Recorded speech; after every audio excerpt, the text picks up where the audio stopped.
we move on to our next academic session. Our next speaker is Dr. Biniraj sir, Professor and Junior Department of Periodontics at Royal Dental College, Palakkad, who will be speaking on the topic Occlusion in Periodontology and Implantology, current concepts, controversies and clinical implications. Over to you, sir. Thank you.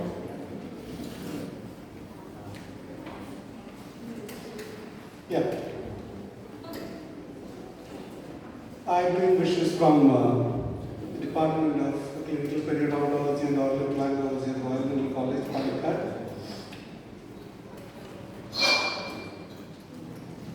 A week ago, we were conducting a conference at probably most of you will be knowing it, and this particular thing, if I don't share it with you, it will be a big injustice to those students who are still waiting there to listen to this class. So I had inquired about my topic and the day to speak, everything a week ago with Dr. Devi, and I wanted to know what was the topic. And she gave a list of this on the day too. You got so many people to go, and finally this is going to be your last session. I mean to say, the day's last session. And you got to speak on that particular topic written over there, which is not yet very familiar to me even after preparing it for such a long time. That is on occlusion.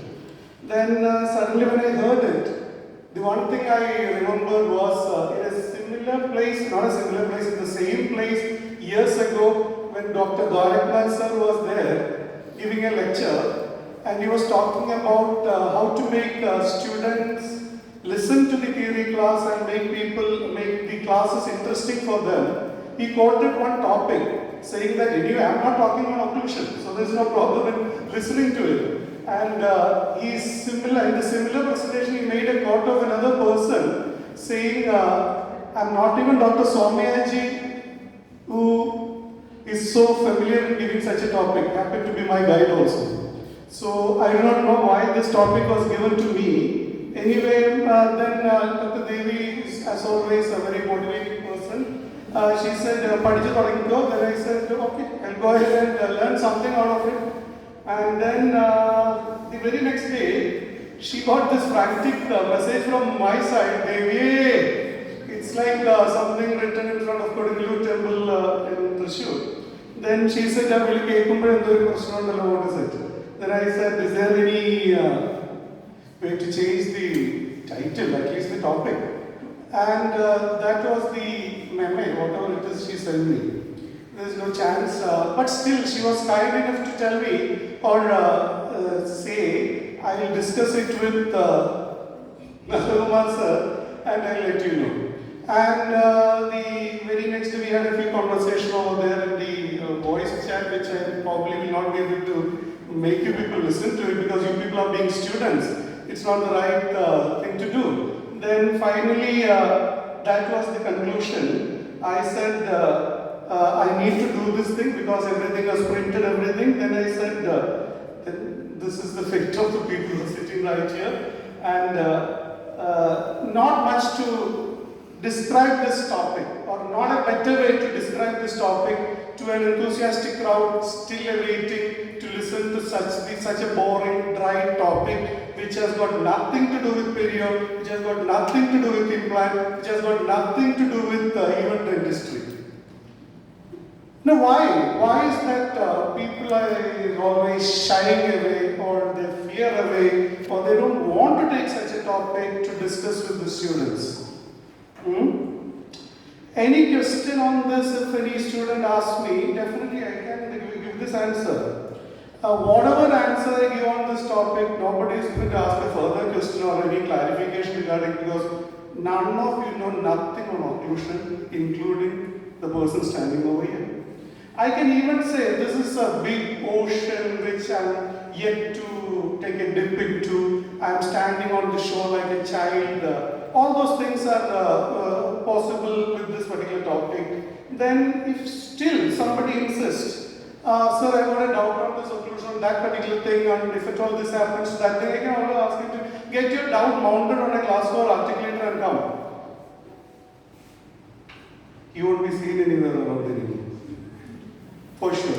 And if by any chance the question is on an implant occlusion, definitely there is a still better excuse to say it takes a full lot of day to discuss on it, or it can be taught to you as a separate session by itself. So come later, we'll discuss. So all those excuses are possible with this topic.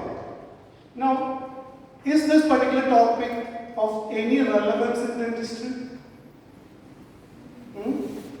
Have you people read this chapter on occlusion in Perio at least? Or do you find it in Perio? Have you ever bothered to go and read a chapter on occlusion? Have you anyone? Raise your hand if at all you have. Now, to know how important is occlusion dentistry, we need to know one thing. Why do humans have teeth? Why do you need teeth?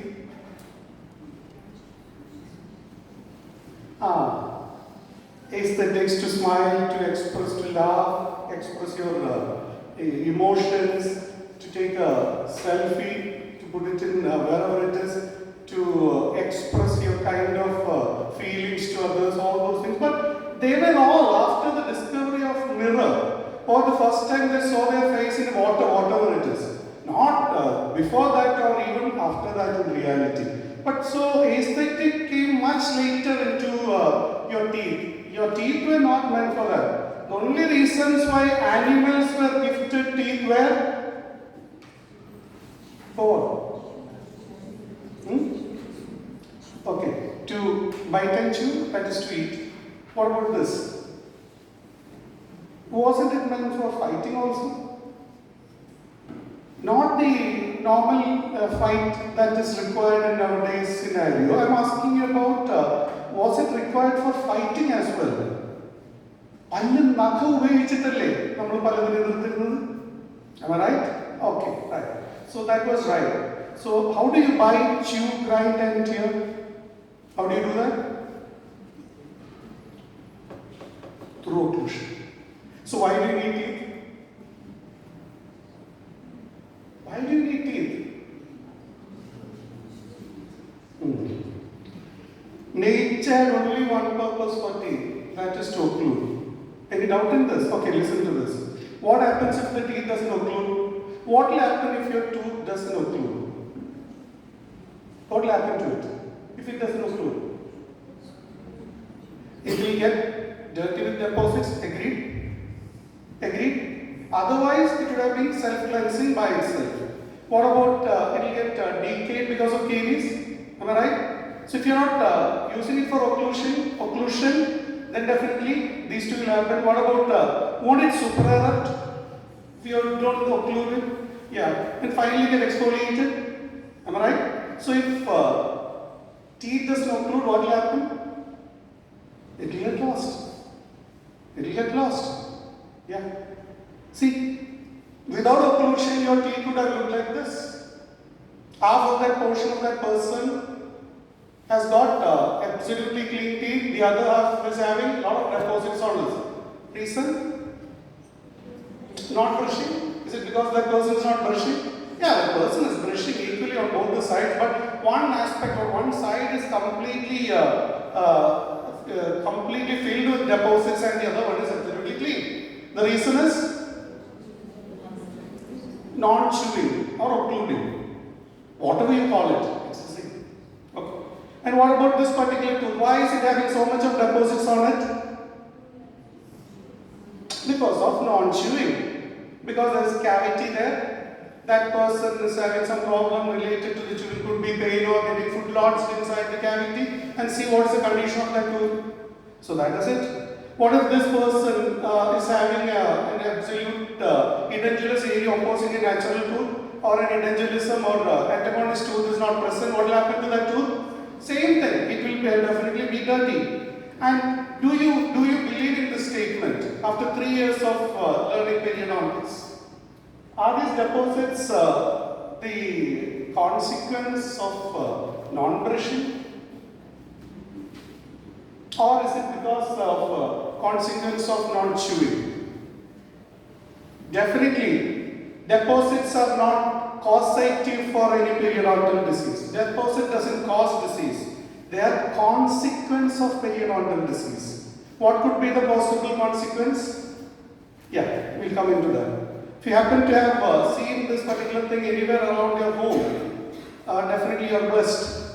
This you can relate to what's happening on the occlusion, or what happens when you occlude teeth. That area becomes self-cleansable, that area becomes clean, and the area where you walk or where you use is always clean. Yeah, of course, this table, underneath that, in that corner, you'll find a lot of deposits, but you won't find anything on this stage, at least today. Why?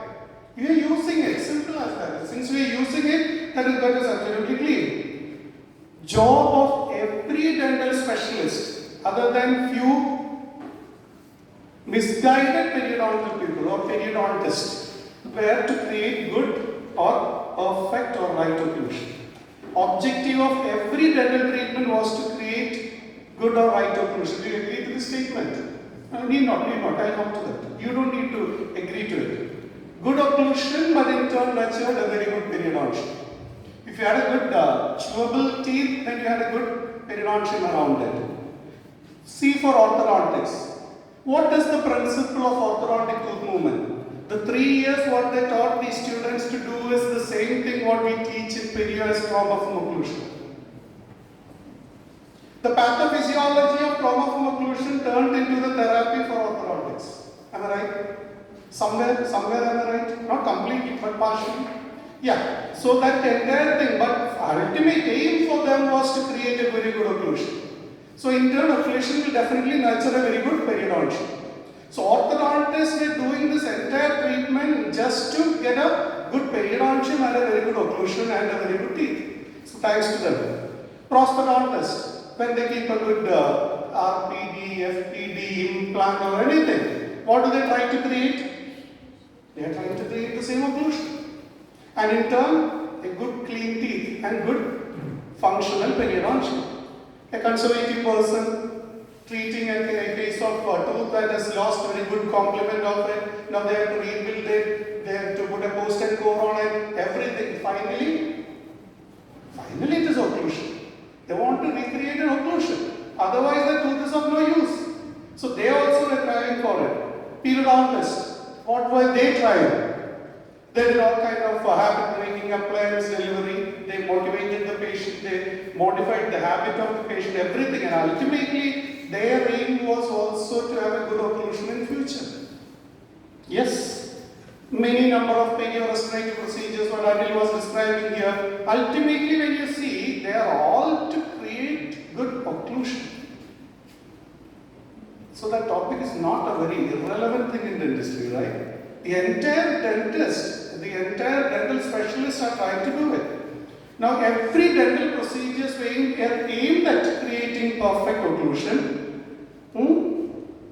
And the every step of every specialist other than periodontal procedure ended up doing this. Agreeable?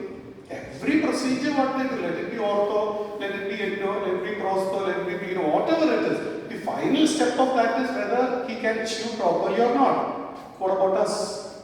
Something very similar what Anil asked. Do you people send the patient to have SEBCT to diagnose a periodontal disease? No. Only for him. They are all reserved for certain other procedures. Perio we know, by looking itself we know what is perio. No confusion at all. So except periodontics, they all did it. Yeah.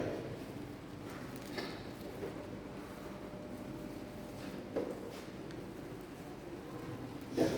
Now, teeth were clean not because of those extensive scaling done every 6 months. They were only the reason teeth were having perfect occlusion. Agreeable to this? Yeah, having said this, let me come to my topic for today, that is occlusion in periodontology and implantology, the current concept, controversies and clinical implications.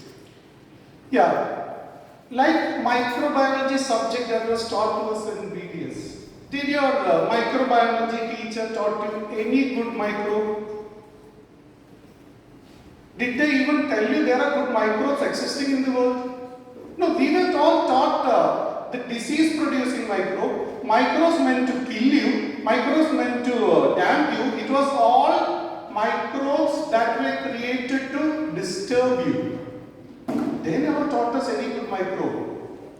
Forget about good microbe. Have you people seen P. gingivalis? Have you people seen Streptococcus mutans? The microbe with which you are fighting your year long, 3 years, and again throughout your career, you have not seen them. Probably if they come across, we won't identify them also. If I happen to go out of this hall and one P. gingivalis come across me, I won't be able to identify that enemy whom I am fighting with.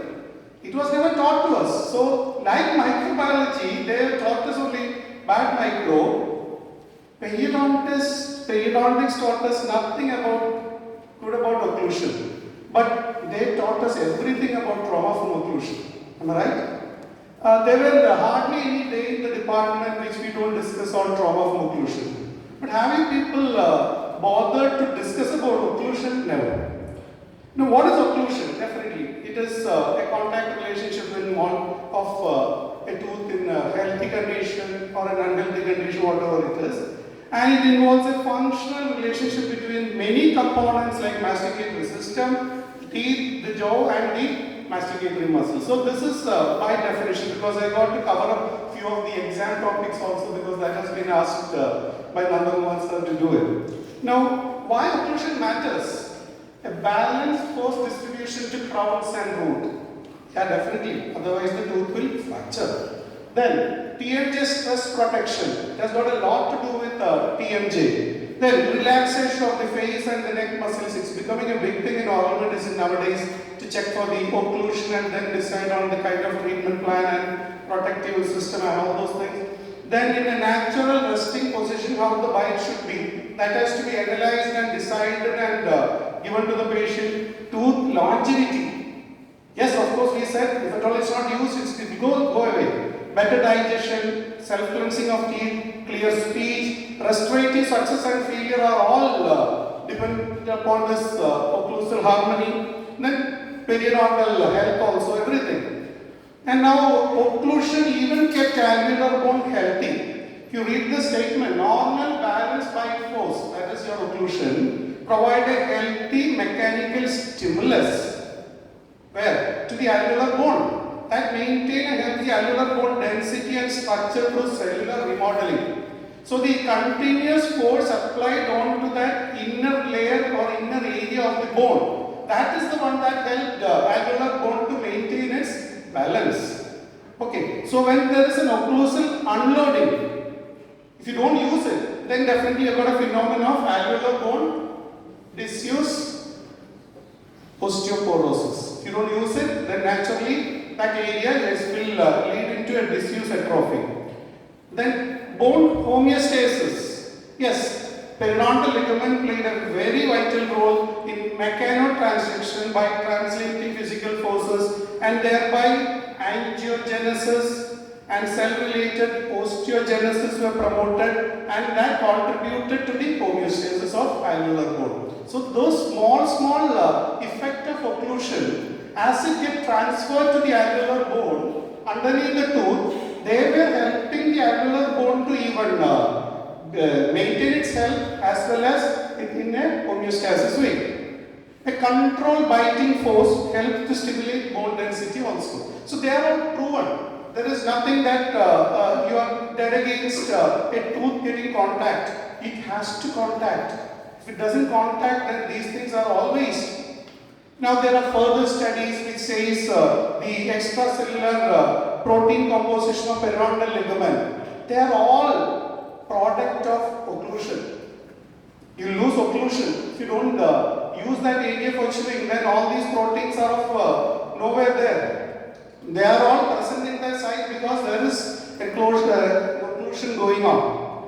Now lack of occlusion, we have already mentioned about it, causes disuse. And what do they cause? Loss of structural support of alveolar bone, yes, it happens. And thinning of the periodontal ligament, yes, it happens. This is not by any tension induced into that site. If you don't use it, this is going to happen.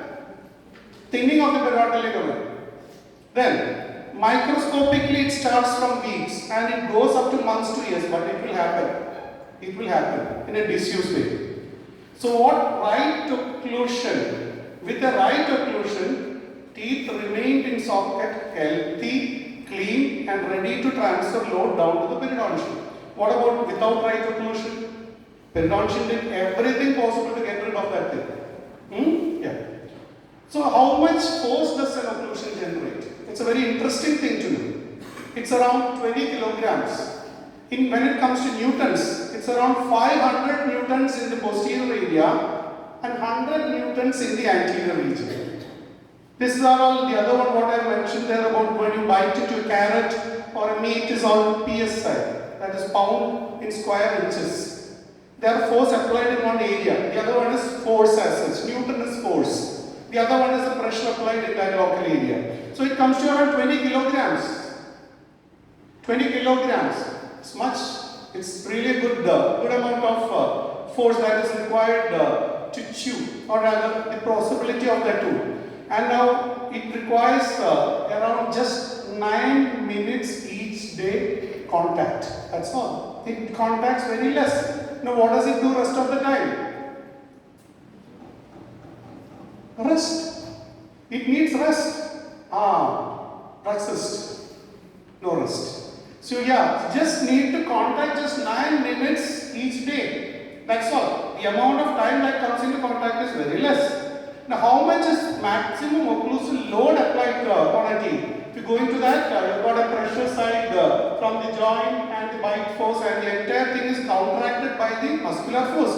Mandible is suspended.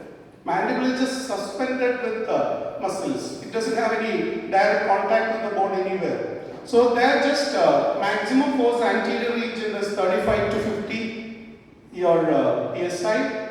Then canine region it is this much, and molar it is around 250. This is how the occlusal load need to be acting upon the tooth. Imagine the kind of dynamic level a tooth undergoes when you bite on a parota. What do you eat? What are you eating? Panipoda differs. It differs on what you eat, definitely. But a comparison between a carrot and a meat has been shown there. So vegetarian or non-vegetarian doesn't matter. Yeah. Now how does it dissipate into the alveolar bone? It has got a contact or a crown face. Of course, our first thing that comes into contact is crown, not the periodontium. Then naturally it transfers the load to the periodontal ligament, and then to the alveolar bone. So in 1970s and all, there were theories that alveolar bone even swollen when the teeth are getting a proper bite and compressed into the socket.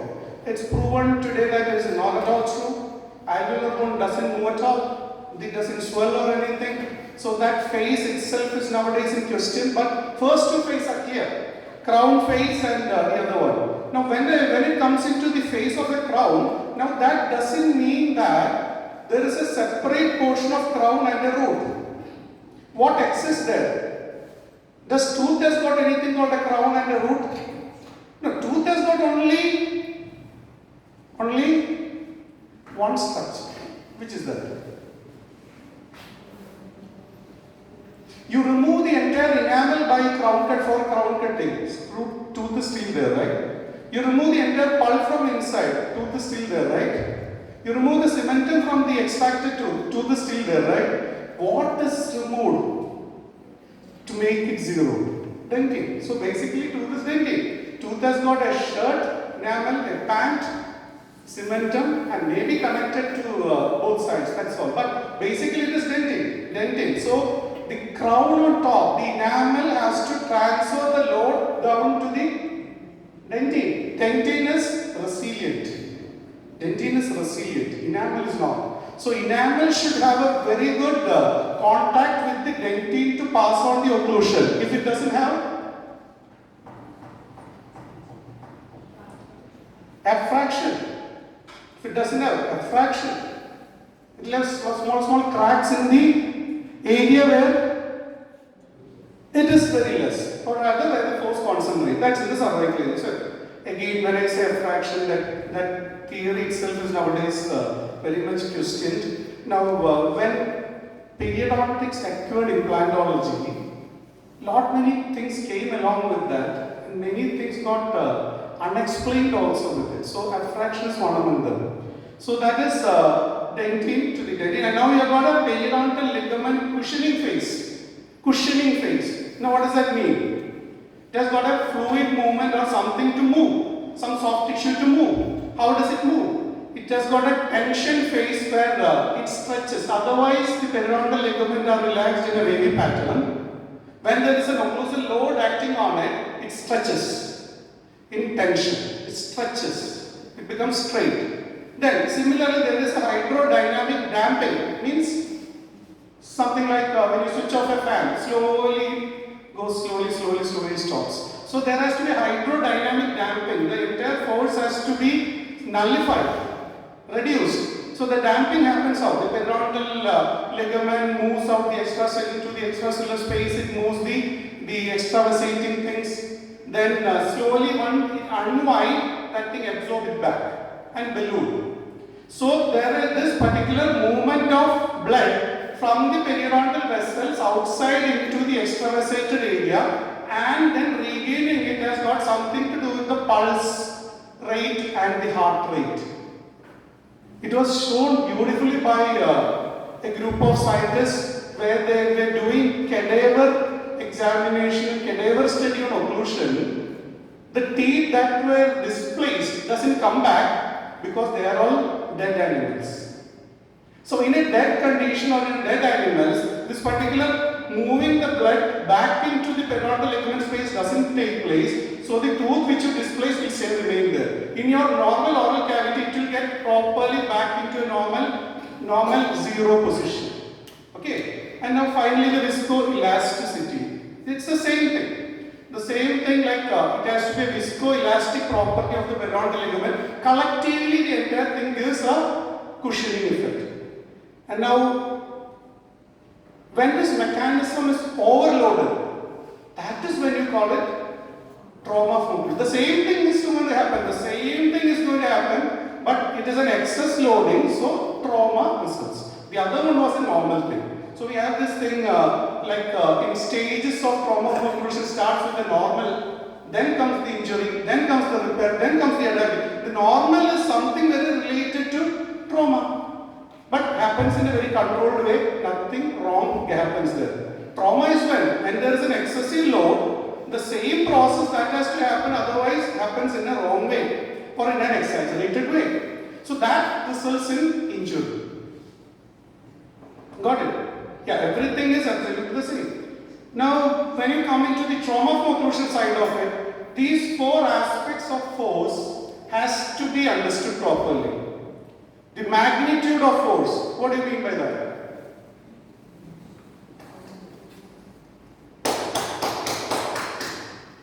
The force, the magnitude of force.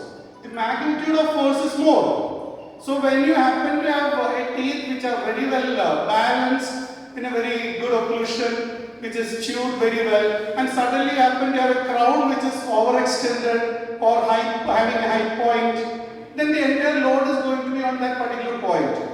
So the entire force is going to be grabbed by that single tooth. How much kilogram? 20 kilogram. Naturally, it has to undergo some amount of degradation. Magnitude. Then comes the direction. Direction means what? If a tooth is rotated, the direction meant for that particular tooth to take the axial load changes. It is no more in the same position. If a tooth is having a cross bite, if a tooth is having a mesial tilt, distal tilt, the same thing happens. That tooth is no more in the position or no more in a position to take up the same kind of axial load because the tooth has changed its position. So the direction of the force changes. Then, frequency. Teeth are meant to have only 9 minutes of occlusal load. Right? And if the frequency is so high that the person is still chewing at night or still biting at night, then naturally the frequency changed.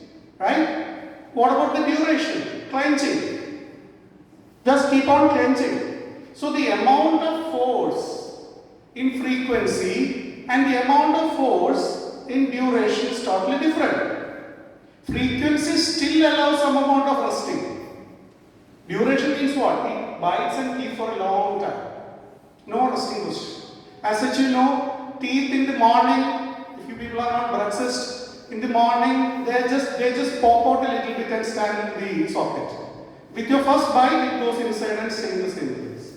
So that's all because it was all in the resting position and the tooth were getting supraerupted. And the very morning when you start biting on it, it goes back into the socket and stays normal. So that is the amount of force that could be generated because of frequency and your duration. So magnitude happens when there is a extra thing on the tooth. You happen to keep an extra load on that tooth like a high filling or something. The direction happens when you have a cross bite. Alright? Yeah. And then too, lateral and torque. All these are totally devastating, destroying factors. Not just a tooth having a cross bite. If that tooth is having a bite that favors these kind of a movements, then it's going to be a total disaster in that area. Rotational tipping and all are totally entirely different again. See, when you have a duration and frequency change, teeth are definitely attrited, but that's not the condition that's happening inside in the periodontium. If periodontium could withstand it, then it would have never happened also. Right? So the destruction is happening underneath in the same way, which probably we don't know. Under the force of occlusion, the tooth rotates in the fulcrum. This one thing we have to understand to know how are these radiographic changes happening when you see an X-ray. So there is a fulcrum there, there is a center of rotation. On a single rooted tooth, the center of rotation is somewhere there. You got it? And now when you apply an effort, you know a crow principle, which crowbar principle. When you have a small effort being put, there is a resistance from the other side. The center thing is fulcrum. So if you happen to have an effort put on top there, naturally there are going to be those red areas which are marked, they are going to bear the resistance side. So naturally when you apply a force to that direction, these areas are going to be involved. Which are the areas? Which are the areas there?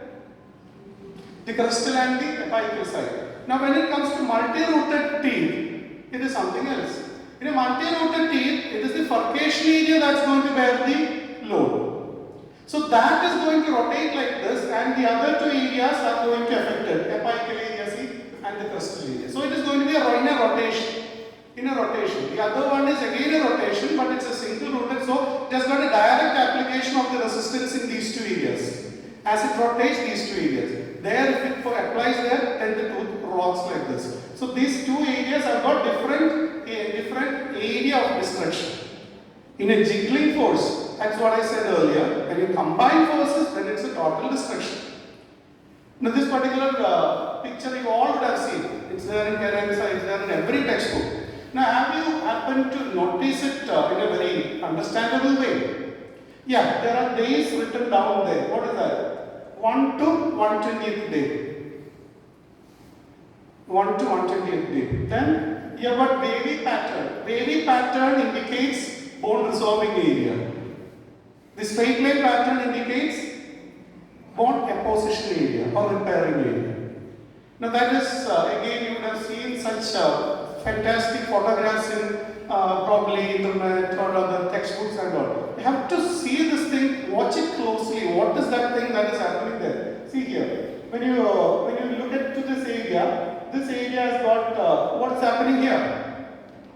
So there is a pressure applied to that area. The other side tension happens. So apposition has to happen on the other side. So these are all sacrificed rats and sacrificed animals, which probably have to be at least respected by learning from those photographs. So what happens in that injury phase? When there is excessive pressure, what will happen? When there is an excessive pressure, there will be a resorption of the alveolar bone and widening of the periodontal. When there is an excessive tension, what will happen when there is an excessive tension? Apposition happens. That's what is orthodontic principle, right? That's what I said. The pathophysiology of Prof of occlusion became a therapeutic measure for orthodontics. And now when there is a greater pressure, what will happen? Hyoidization of the periodontal ligament. Yeah.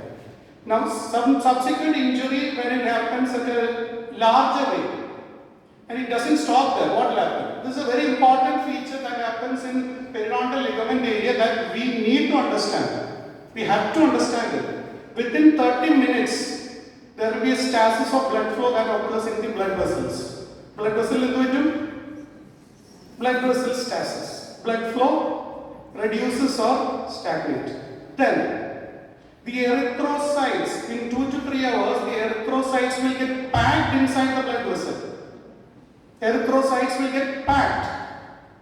Now, what is the third thing? In 1 day to 7 days, what will happen? It will rupture. So, these are the events that is happening in the periodontal ligament area that is causing pain to the patient.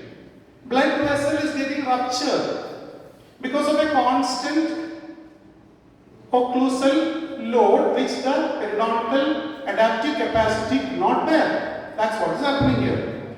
Now, in severe tension, same thrombosis, hemorrhage, everything, tearing of the periodontal ligament, everything happens. And now, a pressure, severe of force is given against the bone. That is, if the root is more, if at all a root is more pressurized towards the bone, what will happen? That will undermine the bone in that area.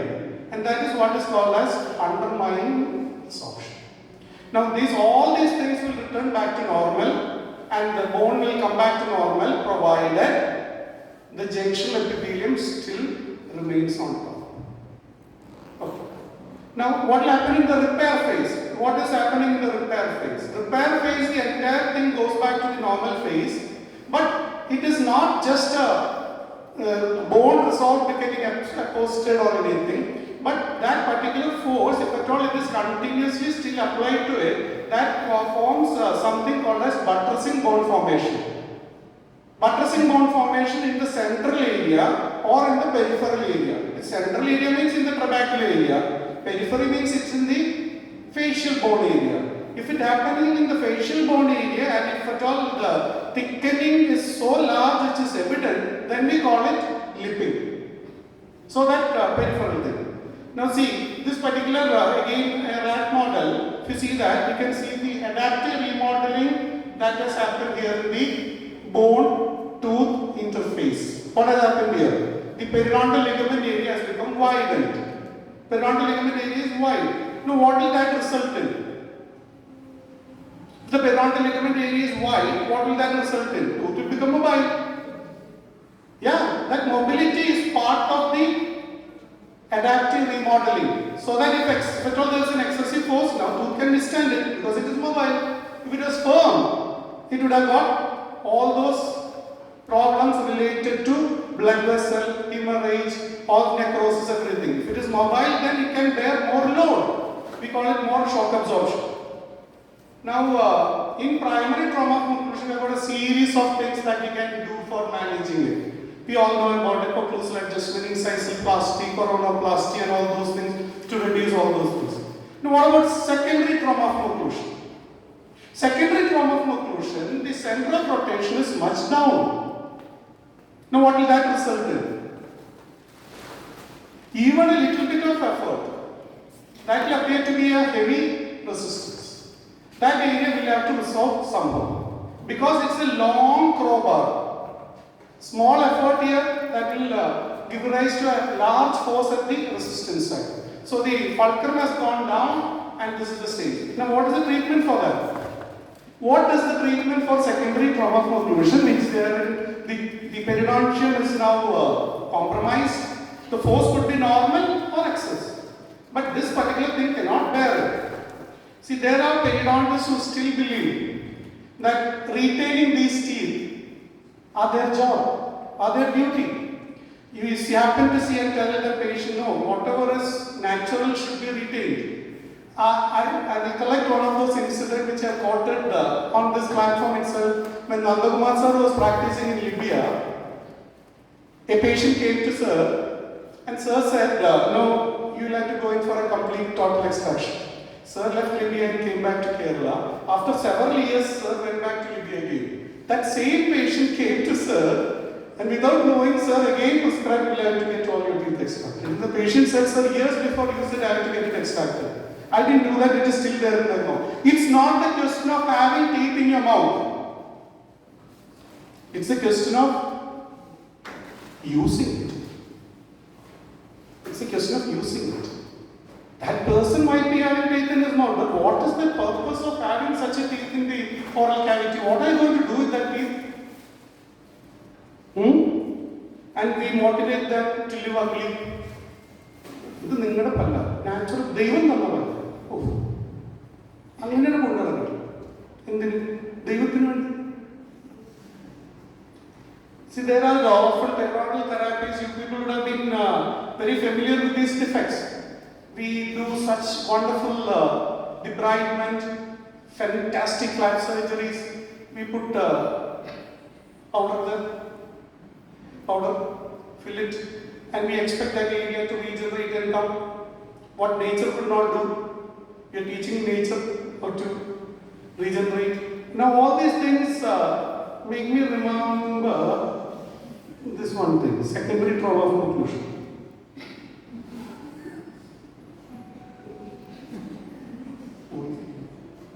Sound everybody knows.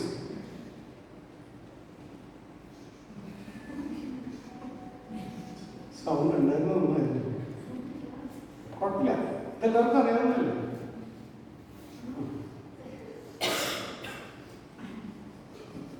ആ music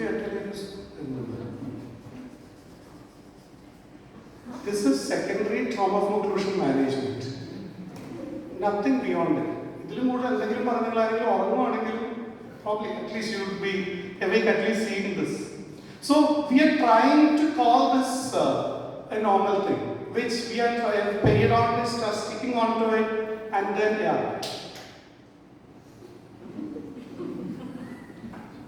and we are so that thing happens. Now the question to you after watching this video is, which is worse in causing alveolar bone resorption? Is it retaining a mobile teeth or residual ridge resorption? Answer me. This should go into the thickest possible matter over here. It's not my words, it's not my discovery, it's not my invention. I'm asking you, what do you think is more dangerous? Retaining a mobile teeth like the person in Libya did, or is it just extract and leave it as for it to resolve? What will happen if you try to retain that mobile teeth there? Or what if you remove it and ask the person you walk without your teeth? What will be more dangerous to alveolar bone? So a retained mobile teeth, if you see, bone loss type circumferential. For what? For the one which is having tooth. The other one? Predominantly horizontal. The width might change. If you happen to have seen a case preparation for implant, ask the patient to get a panoramic radiograph or PG. Okay. You ask them to get a PG done, and if you watch it, you will see the bone height of enormous amount. Oh, you got very good bone height. But if you happen to open the patient's mouth and see, the width of the bridge will be so less. Yeah, agree. Horizontal loss. But the other one is circumferential loss. Now what about the rate of loss? It is so rapid. A mobile teeth area will land up in a rapid bone loss. Whereas the other one, a long-term gradual reduction. What about extension and severity? It can reach up to the basal bone. A mobile teeth can destroy bone up to the basal bone. Whereas a residual ridge will not do anything to the basal bone. Basal bone will be still there. At least that patient has got a hope of having an overdenture with 1 or 2 implants. With teeth, you have destroyed it completely. Have you happened to come across this condition? No, you will definitely soon. When you fall into the magic of implant, when you fall into the possibilities of making money being a periodontist, which is that area where you make money being a periodontist? Flap surgery?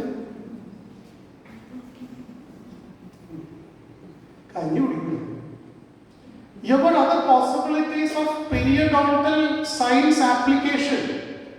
Interdisciplinary perio. Sir, definitely agree with me. 100%. I don't even have to ask him. Interdisciplinary periodontics, which period people only can manage those kind of treatments.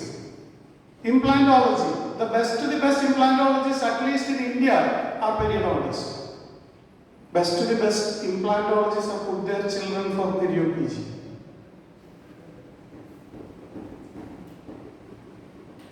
Father, implantologist, എന്നിട്ടില്ലേ നിങ്ങളുടെ ഭാഗ്യമാണ് മക്കളെ, നിങ്ങളുടെ ഭാഗ്യമാണ് പെരിയോയ്ക്ക് join ചെയ്തത്. Best to the best people who can manage implant are periodontists. So the mobility in that context, there are few things to say. Mobility in severe periodontitis causes more aggressive problems to the bone. Ridge resorption after tooth loss was much less. Do you understand this point? Please understand it. Now, there's one thing. That's my humble request to all of you, or whoever sitting over there. See, we have got so much of variety or variable in prognosis, which is too much. At least these few should be removed from perio. Because we'll say this is not a very good prognosis tool, this treatment is not good, but it is fair. Now what does that mean? Single tooth, but full mouth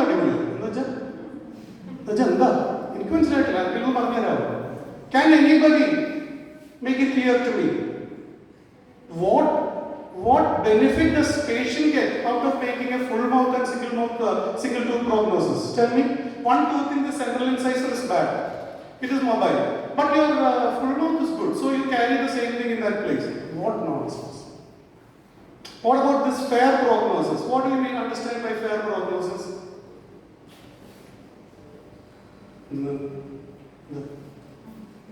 ചിരിക്കാൻ കൊള്ളാം അല്ലേ, ചവയ്ക്കാൻ കൊള്ളില്ല, അതാണ് fair. No, otherwise what? So those things should be, see, excellent, it is excellent, right? Good, agreed. Poor means remove it, don't retain it. അതാണ് ഉദ്ദേശിച്ച പോയിട്ട്. അല്ലാണ്ട് ഈ ടേം എടുത്ത് കളയണമെന്നല്ല. Term will always be there. As long as things are alive, it will be there. Now the very important question is, does this occlusion cause anything to do, any exaggerated periodontitis or peri-implantitis? This happens, this debate is happening since 125 years. Whether occlusal load has got any action over periodontitis or peri-implantitis is the recent one. Now, Glickman's altered pathway of destruction and theory of co-destruction. I bet there is nobody over here who won't be knowing about it because it's a discarded theory. So you all will be thorough with it. 100% thorough with it because that's a very important, very relevant Viva question. So please learn it because it is outdated. So there are chances that you would have never happened to come across it. So those questions becomes very important in exams. So, but I treat it as a very sentimental, romantic way because I agree to it. I do agree to it. Not exactly what the great Glickman said, but probably something and all he has brushed up or brushed there, here and all, which makes sense. You all know what is that path where it must have, okay, fine, that inflammation takes a path through the periodontal ligament area, not directly to the bone, which will cause the vertical bone loss. Then that area is a mixture of occlusal and inflammatory process, so we call it zone of co-destruction. Destruction comes from both the side agreeable, and this is what it is all about. So you have got an area where it is not directly attacking the bone, it passes through another area. All those things you know. Yeah, right. Now, then came the Verrex concept that came in the most revolutionary dissertation of Jens Verrex.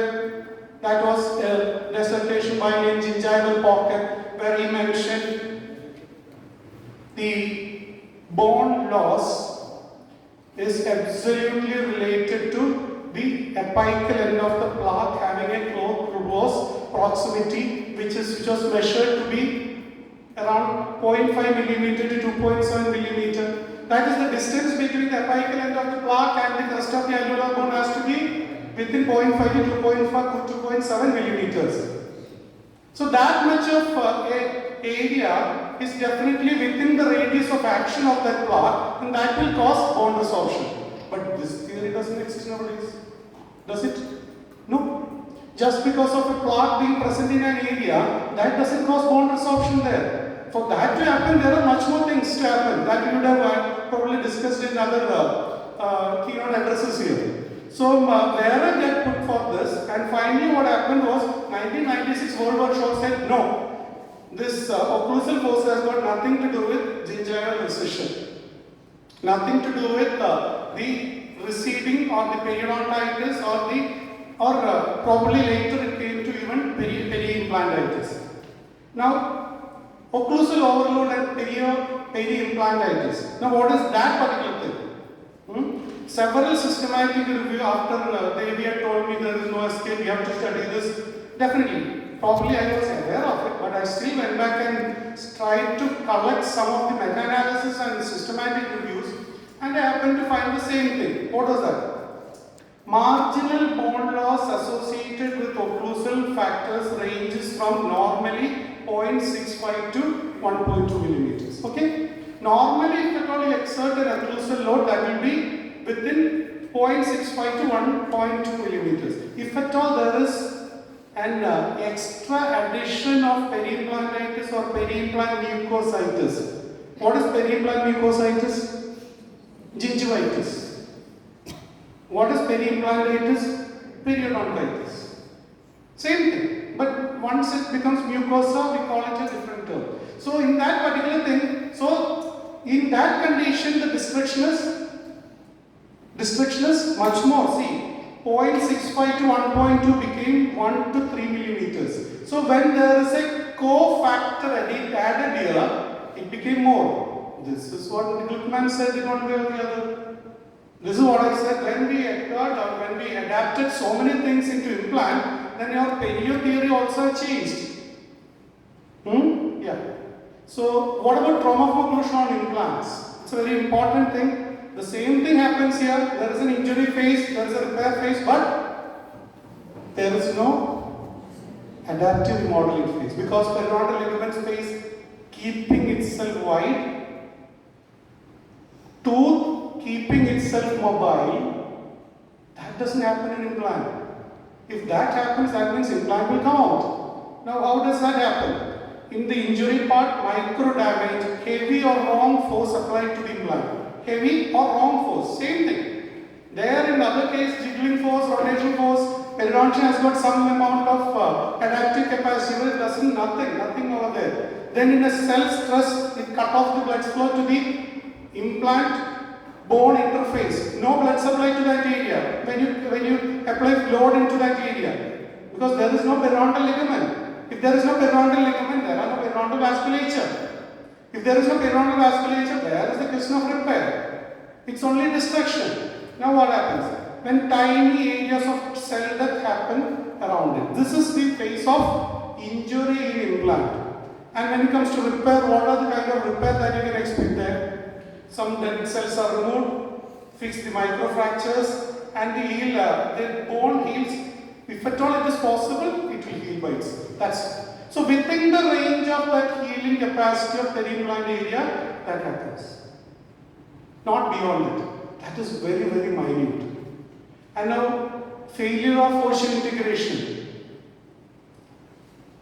That is the adaptive remodeling side. How did we remodel it? Adaptive remodeling, how did that happen? Anil gave a beautiful way of explaining it. Extract it, I would rather put it as explant it, and then he mentioned something. Explant and then convince the patient for what? To put another one in the same place?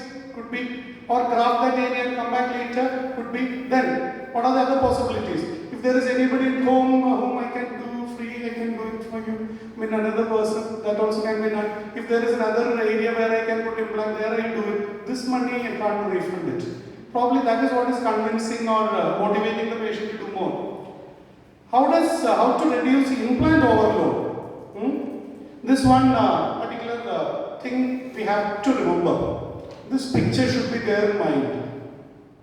That is tooth that can sink up to 28 micrometers. And an implant can not sink but compress into the bone for only 5 micrometers. So this is the tooth which is going to be there between or within the oral cavity with other teeth. So when you bite, when your teeth occlude, all the teeth are going to sink 28 microns, and if at all it is opposed by a natural teeth, it becomes 56 microns. 28 plus 28, 56. But implant, if it is implant and implant, only 10. If it is natural tooth and implant, 28 plus 5. If it is implant alone, nothing. You got it? So that can sink only 5 microns. Teeth can sink up to 28 microns. So how will you manage this? When you happen to give an implant in the oral cavity, you have got a very thin 25 micrometer articulating paper. When you are checking the occlusion of that implant, do it with that. The other one is going for a heavy one. So that the other one has to sink well, and this one in a little or a lower force, lesser force. So that particular picture should be there in mind when you decide an implant or when you plan an implant which has to be there in between the teeth, between the natural teeth. Premature contact adjustment, small thing. Anterior implant prosthesis, no initial contact. No initial contact.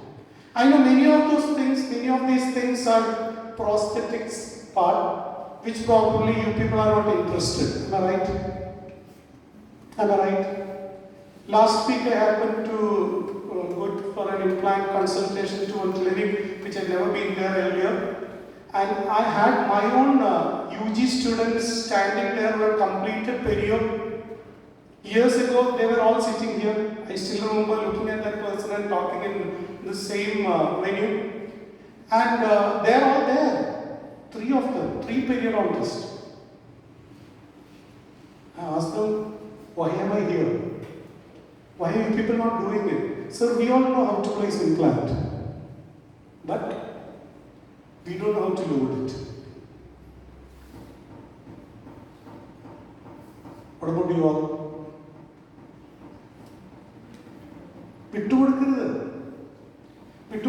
There is nothing great in it. There is nothing big in it. But it is an entirely different era, different venue. You have to learn it. Don't take it for granted. So few things, that's all. Few things. So when you load it, initial contact, anteriorly parallel. Surrounding natural teeth, greater initial contact. Initial contact should be more on the surrounding natural teeth. And posterior side, again, initial contact. Don't give it. If you give it, 500 newtons will come here. It will destroy the implant. That's all. Throw. When there is a primary contact, try to bring the primary contact in the line of long axis where the implant is. So implant is in this position, try to bring the load of that upper teeth exactly in that area. If at all it has to move a little bit, 1 millimeter around it, not beyond it. If by any chance you have to load it slightly away, within 1 millimeter, not beyond. You go for 2 millimeter, you will get a leverage. So let the force be transmitted directly to the implant. Now, crown implant ratio, extremely important thing. You cannot build a huge building over a 5 feet foundation.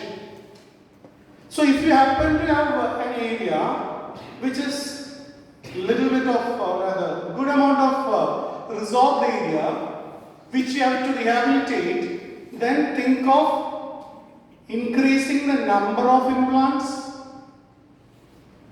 increasing the diameter of implants, or increasing the length of implant.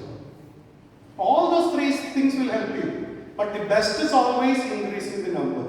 Second is always increasing the diameter. Of course, there are controversies, I don't want to go into it, but I can give you that advice, right? From my experience, right? So the experience says increase the number, increase the diameter, and if those two doesn't work, increase the length. Or if all those things work, do it. Increase the number, increase the diameter, increase the length also. Who said no? If there is a possibility then of one of them, then increase the number. Got it? Then there are many things like splint it together. Yeah. When you splint it together, the peri-segmental area like peri-implant area becomes more. So all those things comes into picture. Now, when there is a cuspal anatomy, you want to carve a tooth perfectly like a molar with all the cusp, with all those angles. Of course, aesthetically it will look good, but in implant there is a problem. What will happen? What will happen? The torquing force will be more if you carve a very good, perfect, anatomically favorable design of a cusp. That's going to fall exactly with the opposing tooth. That's going to create an extra torque there, and your implant will go for a 6. Now, the width of the occlusal table, if possible, in a non-aesthetic area, keep your crown lesser in diameter, lesser in its occlusal table, so that lesser occlusal load will happen on it. And more occlusal table, more of cantilever is going to happen there. It's something like a motte, poo motte. On a stem, there is a big flower like this. If you happen to have a rocking, that means you are now occluding in a wrong position. So, if at all possible, if it is aesthetically possible, keep the occlusal table smaller, like what picture you see there. Now, what if you happen to have a parafunctional patient coming in for implant? It's not no to them. There is no no. There is no no for any of those cases. Please understand, there is no contraindication in implant nowadays. If at all it was there, that's only meant for periodontist. For the rest of the people, they can place it. So we started following others. Then we realized, increase the number of fixtures. Now fixtures means implants. Increase the maximum length of the implant. No cantilevers for these cases. Proper location of the fixtures. You can keep the fixtures in different positions so that the occlusal force will be more stabilized. Ridge augmentation possible. Increasing the tissue support. Night guard appliances. So what I mean to say is, there is no contraindication for parafunctional having. Of course, you have to be aware of it. Not beware of it, be aware of it. Yeah. Now, in that condition, this is one thing how you check for the occlusal load. You all know about it. You all would have checked this. Now, what have you done after this? Removed all those points that comes in contact. Am I right? Yes or no? You would have all checked a white paper examination for occlusion, and what do you do after that? Remove all the red and blue points so that there will not be any occlusion, no issue at all. But there are high pressure area and low pressure area. Low pressure area are required. High pressure area should be reduced. And if you happen to see bullseye means what? Not omelette, bullseye means what? So the center area is clear and you happen to have a halo of color around it. Which is the problem? The center area or the side one? Center area. So that is the bullseye effect. So long streaks means when you happen to have movements on tracea movements, protrusive, lateral tracea movements. You happen to have a streak there, then reduce it. So because a non-working child should be free also. So we have got so many things to understand from it. Then even if you're going for a T-scan and all those things, you will get to know exactly which area is having an excessive load. But this can be done only after placing it in the patient mouth. and after that loading everything and learning, probably this patient will come back with an excessive load that has happened and destroyed it. So over-occlusion and under-occlusion, both are problem. Both are. Now what about this thing? From tomorrow onwards, if you happen to see such a patient in your clinic or in your OP, kai tarikyo, what are the scale with the calculus? These are all actually signboards. You won't find calculus in your mouth.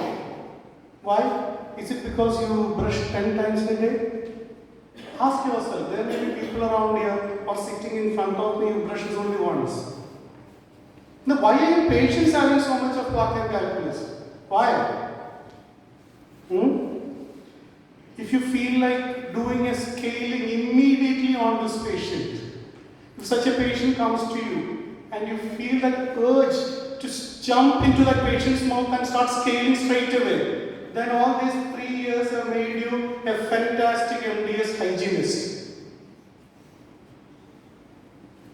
We have got a hygienist in the department, right? You people have hygienists in your department. They are not periodontists, please understand.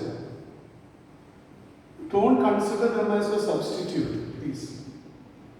Hygienists are people who are meant to do scaling, and you people are meant to do oral prophylaxis. You also should do scaling.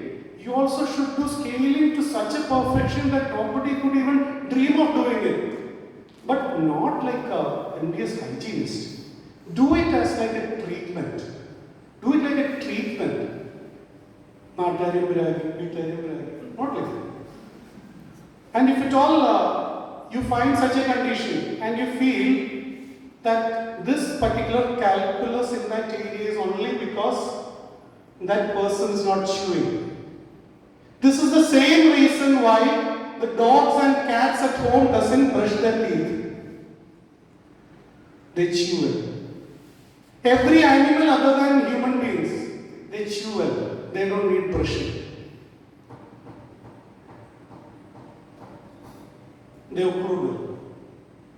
If you feel this is some disease, that calculus and plaque is because of non-occlusion, then definitely you are there. Don't just remove the calculus and plaque and keep yourself so happy, seeing the patient has gone back with cleaner teeth. What you have done is you have destroyed what? What have you destroyed? The signboard. It is something like if somebody comes in with a pain, you give a painkiller and send them off. Problem solved. That was actually a sign. If there was no pain, would you ever feel like having a heart attack? Pain should be there, at least to understand I'm having a heart attack. Yes. So they are all signboards. So it's not always necessary that you have to prove your heroism doing all sort of flap surgeries for grade 3 mobility and having such a satisfaction of your life and going and having a Pulimati or anything. But there are things better to do for a periodontist. These treatments are not meant to manage mobility. They are all meant to manage periodontal pocket. Okay, pocket therapy, do it. You happen to have a complete check of your textbook. See whether you have a chapter on treatment of mobility. You won't find a chapter on treatment of mobility in any textbook.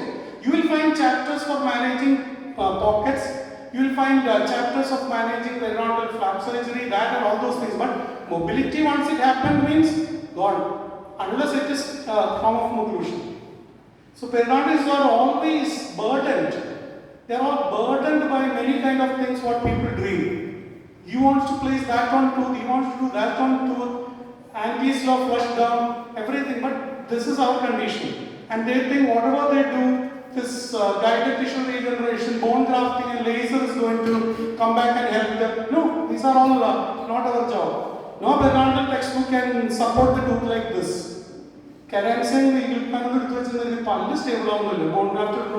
Knowledge people think periodontal ligament are like shock absorber like this. No, periodontal ligaments are not shock absorbers. They are live tissues like your enamel or even dentin. Yeah? And actual reality of periodontium hold a mobile tooth, we know that is something like this. Any time a mobile tooth can come back to problem. So, summary of it, since the topic given to me was occlusion or just perio, but it was including implant. I do promote it. I do promote that portion of it, not just me. Cadenza himself promotes this. He started off with this particular textbook, 9th edition or 10th edition. 9th edition was the time when we were doing our PG. So naturally, my students will all be learning the knowledge of 9th edition of Cadenza. Because after my PG days, I have never touched textbook. I have not learned anything. Because whatever I learned during that time was things taught to be by my teacher, which was taught to that teacher by his teacher, which was taught to that teacher by his teacher. But not so eventually, what I am trying to teach you people are things which were taught in 1950s or so. No, it shouldn't be so. Cadenza changed. Cadenza changed a lot. See the way it has changed its cover text, cover photo. Small thing got added in that edition. Then small. And finally in the latest edition, how does it change? See, the name itself changed. The name itself changed. 50% of implant is now, perio is now implant. Now what is wrong in it? Entire principles of perio is borrowed there. Entire principles of perio. Instead of gingivitis, periimplantitis. Instead of periodontitis, periimplantitis. Instead of guided tissue regeneration, guided bone regeneration. Bone grafting, bone filling. What is the difference? Same thing. Periodontal plastic surgery, implant plastic surgery. What is the difference now? What is the difference? Only the name changed. And who knows all those things? By default. Who knows? Pada. Periodontists. They are borrowing things. And people are still doing flap surgeries on grade 3 mobile teeth. So the reason why Kenta thing was to guide the new world of occlusion. The reason why ISP has changed its name. You saw that? You felt it. Did you feel it? You should be feeling it. ISP changed its name. Then, periodontology everything they took and went. Every therapy was reborn in implant. Department name. My department is Andan Tata. Vimal Kumar. We only put it as a clinical implant, whatever it is. So it is now periodontology, clinical periodontology, and oral implantology. For a simple reason. See, my topic here itself, they made it something else. Not just perio, implant also you should talk. The best of the best implantologists around the world are periodontists. So, these are all to give the patient the best occlusion. So, if you find out a perio problem which can be solved by periodontal treatment, do it. But just because you are a periodontist doesn't mean that you have to treat all the kind of perio treatment and retain the teeth to such an extent that even it looks the ugliest for the patient, motivate him and make him walk like that. No, that's not the thing. Ultimately, what matters is occlusion. And I'm immensely thankful to Nandakumar sir and Devi, not just for inviting me here, but the kind of the enthusiasm sir shows for such a crowd that is in a rapid review program, which are making you people prepare for a career. are all probably nattadvara college. You were planted in one college. But here, right here, you are all seeing each other at the end of 3 years. Discussing with each other what were you all learning in the last 3 years. If you discuss with each other, you will get to know. It was all totally different. Different syllabus. Different things taught by different guides. Different departments had different philosophies and politics and problems.